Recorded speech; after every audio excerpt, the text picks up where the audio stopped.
Grazie mille, professor Scarpa. Avendo recuperato qualche minuto, non so se ci sono, no, 3 minuti ha recuperato, se ci sono commenti, se non ci sono, grazie mille. Era una lettura magistrale, in effetti. Grazie mille, comunque molto affascinante. Io ne avevo una domanda, ma te la farò dopo.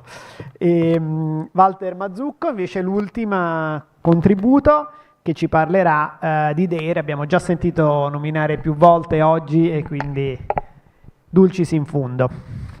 Grazie, buon pomeriggio a tutti.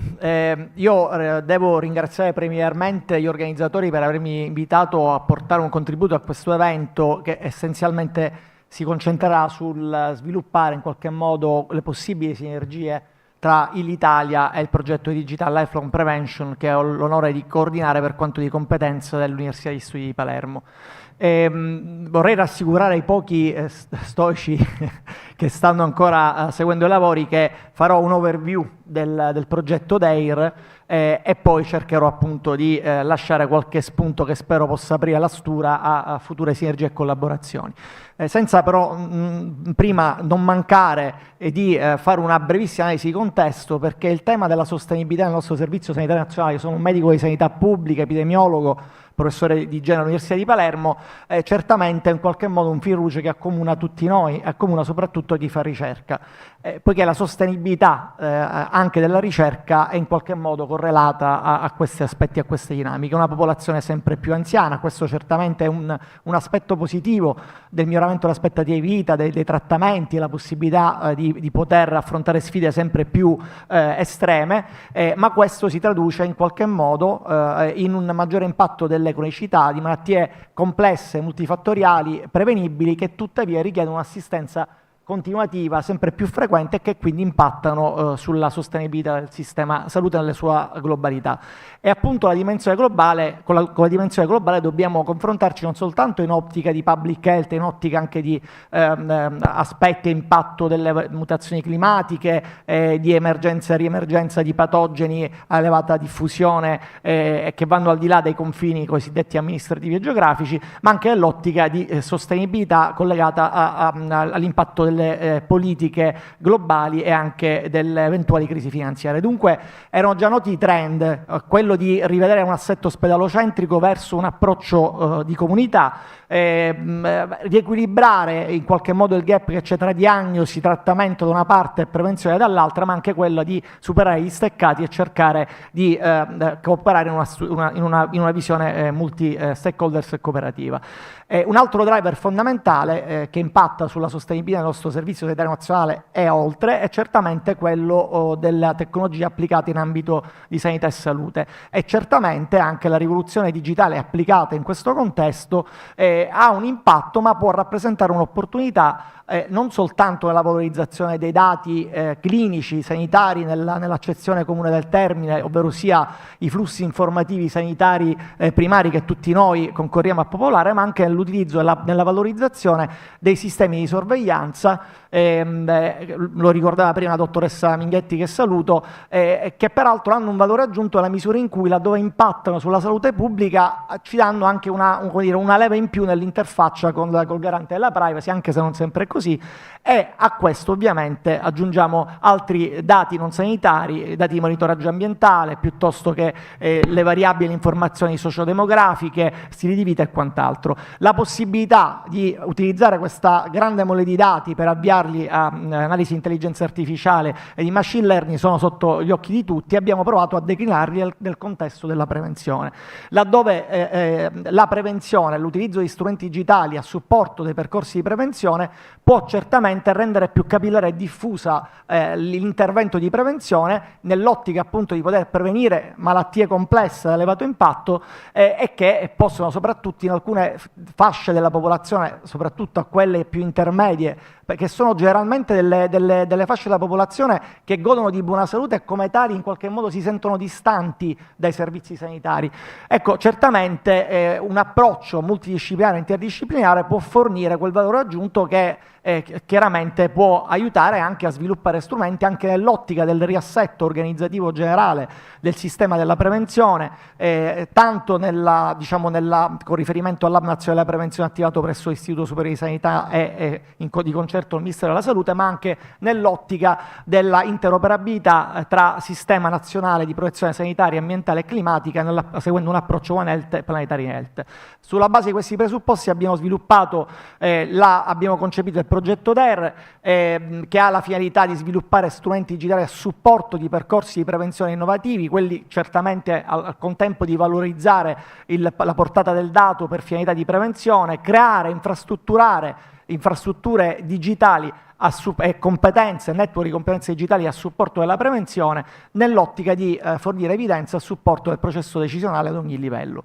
Questi sono i numeri del nostro consorzio, un consorzio che è coordinato da una fondazione che è presieduta dal collega Lorenzo Chiari dell'Università di Bologna, 28 sono i partners, 5 sono le comunità di riferimento su cui si ribaltano le attività di ricerca in termini di interventi, di modelli di prevenzione che stiamo sviluppando. La dotazione finanziaria è consistente, a gravare sul piano nazionale complementare al PNRR, la durata delle attività è di 4 anni. Non mi soffermo sul partenariato nel dettaglio, ma vedete un partenariato composito. Un breve accenno alla organizzazione, alla strutturazione delle attività. Siamo strutturati in 3 SPOC. Un primo SPOC coordinato dall'Università di Bologna di fatto cerca di sviluppare le soluzioni che non sono soltanto digitali, ma sono anche relative al superamento dei limiti imposti in qualche modo dal GDPR, ma valutano anche aspetti relativi alla valutazione dell'impatto delle tecnologie. Se non erro, il professor Marchetti oggi poneva il tema, no, di come poter orientare le decisioni. Abbiamo strumenti certamente che ci possono supportare in scelte di valore, che abbiano valore per la popolazione e per i nostri assistiti. E sono numerose altre, le soluzioni su cui stiamo lavorando a supporto di altri 2 SPOC, lo SPOC 2 che si occupa di Community Based Digital Primary Prevention, quindi di prevenzione primaria, che ho l'onore di coordinare, in rappresentanza dell'Università di Studi di Palermo. Stiamo lavorando a un sistema di interoperabilità avanzato per cercare di creare sistemi di sorveglianza integrati evoluti che possono dare evidenze e rendere interoperabili ambienti differenti, ambienti informatici, nell'ottica di sviluppare interventi di prevenzione nei confronti non soltanto delle malattie non trasmissibili, ma anche di quelle trasmissibili. Stiamo lavorando al risk assessment e profiling sulla popolazione in generale e su target di popolazioni esposte in ambito occupazionale a una serie di insulti. Stiamo anche lavorando per rendere in qualche modo interconnessi i vari livelli di prevenzione in un continuum che è lifelong e che quindi da questo punto di vista richiede uno sforzo importante. Stiamo anche sviluppando delle funzioni digitali a supporto della preparedness nei confronti di emergenze, disastri ambientali e climatici, e stiamo lavorando a un prototipo di community trial center interoperable che possa quindi avvalersi di una diretta interazione non soltanto con gli individui, ma anche in generale con istituzioni. Nello SPOC 3, che si occupa del livello di prevenzione secondaria e terziaria, come vedete sono numerosi punti di contatto col progetto Illitalia, dallo sviluppo di strumenti a supporto dello screening di popolazione e della diagnosi precoce, dall'approccio di Digital Enable Biomarker Discovery, e oggi ho visto alcuni interventi molto interessanti da questo punto di vista come punti di contatto, e poi approcci digitali finalizzati alla personalizzazione e la stratificazione del rischio in pazienti. Sono previste tutta una serie di attività trasversali di education, training e career path, altre attività importanti sulla sustainability, ma anche sul trasferimento tecnologico. Il rappresentante di Birex ha fatto un cenno. Questo è il metodo di lavoro che noi abbiamo seguito. Noi abbiamo codificato un processo di pilot brokering process, detto in termini semplici, uno studio di fattibilità delle progettualità che abbiamo diciamo, analizzato creando anche dei twin pilot che hanno lavorato all'aspetto digitale della tecnologia, ma tutta una serie di altre competenze multidisciplinari che sono partiti dalla revisione della letteratura per capire, no, lo stato diciamo, dell'arte a quel momento su quel determinato ambito, su quelle tecnologie disponibili, ma anche per fare una mappatura del dato. La sorgente del dato disponibile da avviare all'interoperabilità, la struttura del dato e tutto quello che è propedeutico chiaramente a poter realizzare quegli approcci a cui facevo riferimento prima. Questa è una sintesi dei 65 progetti pilota che sono stati validati nell'arco del primo anno di attività, che è stato molto consistente e impegnativo. Come vedete copriamo di fatto i vari ambiti insomma, della medicina e la prospettiva è quella di poter avere degli strumenti digitali sviluppati e sperimentati su numerosità campionaria non soltanto di soggetti sani, di cittadini, ma anche di pazienti da cui, come ricordava prima qualcuno, il collega Stassi, che saluto e che ringrazio per l'invito, noi prendiamo in prestito i dati e noi dobbiamo restituirli in forma di interventi, di trattamenti, no, per migliorare il loro stato di salute. E anche su questo abbiamo numeri consistenti. Consentitemi una brevissima digressione su quello che stiamo realizzando nel contesto siciliano. La nostra università è capofila di un sottopartenariato che mette assieme l'Università Cuore di Enna, l'ARPA Sicilia, l'Agenzia regionale per la protezione ambientale, e i due policlinici universitari di Palermo e di Catania. Stiamo creando un centro di ricerca digitale applicato alla prevenzione e alla salute e questo ci permetterà di poter fornire un supporto, auspichiamo anche le attività che state conducendo in maniera lodevole, laddove abbiamo disegnato e progettato un'infrastruttura di high performance computing, una struttura hardware con dei nodi, quindi avrà sede centrale presso il nostro sistema informativo di Ateneo, ma ha dei nodi presso gli altri enti cui facevo riferimento. A questa struttura HPC si appoggia un prototipo di piattaforma digitale modulare GDPR compliant che è stata brevettata e implementata dai colleghi bioinformatici e informatici dell'Università di Bologna diciamo di concerto con altre istituzioni, che verrà customizzata per sviluppare le funzioni digitali cui stiamo lavorando attraverso i pilot e che saranno messe a sistema all'interno di questo centro. Il tutto sarà collegato, noi ci siamo arrivati, qualcuno poco fa lo diceva, scusate, al centro Leonardo, e quindi capite bene il valore aggiunto di questa diciamo, operazione. Sono in corso d'opera diciamo, le definizioni dei protocolli d'intesa col Cineca, con gli NFN, e queste sono ulteriori fonti sorgenti di dati che nell'ottica dell'interoperabilità potremo acquisire attraverso lo sviluppo delle tecnologie qui rappresentate. Ho provato a sintetizzare, non mi dilungo, non vi preoccupate, quali sono alcuni tra i possibili punti di contatto tra prevenzione e medicina di precisione. Sono stati a vario livello anche toccati quest'oggi. Certamente mi devo soffermare ancora una volta sul tema della sostenibilità. Se non riusciamo a intercettare il bisogno di salute prevenendo le malattie, non avremo risorse libere per poterci concentrare sull'assistenza, sulla medicina di precisione e dare continuità all'attività lodevole che si sta conducendo.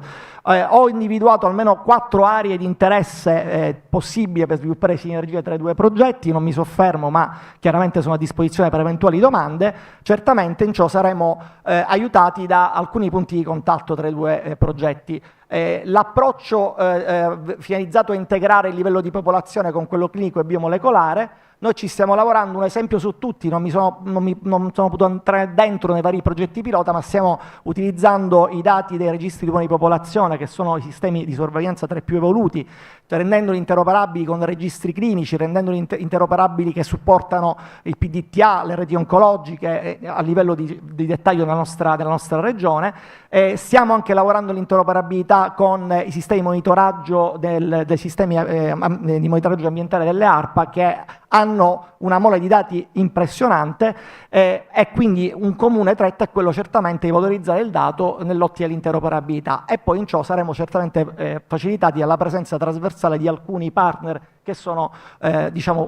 che operano e svolgono attività di ricerca in entrambi i progetti. Io concludo con l'auspicare che questo incontro sia un'occasione non soltanto per conoscerci reciprocamente, ma per mettere a sistema tutti gli interventi finanziati dal PNR e dal Piano Nazionale Complementare nella logica, nell'ottica di infrastrutturare e rendere sostenibili al tempo questi interventi, laddove ecco, probabilmente chi sarebbe chiamato in qualche modo in causa a livello centrale ad aiutarci a mettere a sistema, di evitare sovrapposizioni, ma di creare sinergia, forse insomma, da questo punto di vista ad oggi, a mio modesto avviso, non ha brillato diciamo, di tempestività. Grazie a tutti. Grazie mille per questa cavalcata, ma assolutamente necessaria, perché i punti di contatto sono così necessari, direi, che e potenzialmente insomma, da portare avanti per crescere insieme e per mantenere la sostenibilità di entrambi i progetti. Insomma, alla fine l'obiettivo è quello. Quindi siamo arrivati. Piero voleva intervenire? Flash però,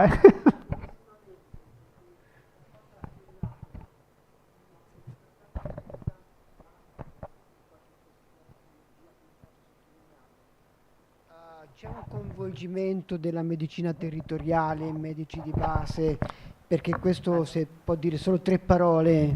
Sì, la ringrazio per la domanda. Ci sono alcune piattaforme informative che prevedono già un'integrazione di un data entry da parte medici di medicina generale. Noi abbiamo una rete sintesi, parlo di quello di cui mi sto occupando per competenza, che di fatto mette in rete tutte le competenze nell'ambito della prevenzione del trattamento degli epatocarcinomi e nel follow-up di questi pazienti, dove anche medici di medicina generale contribuiscono, come anche i pediatri di libera scelta. Stiamo coinvolgendo la piattaforma Pedianet, quindi assolutamente sì.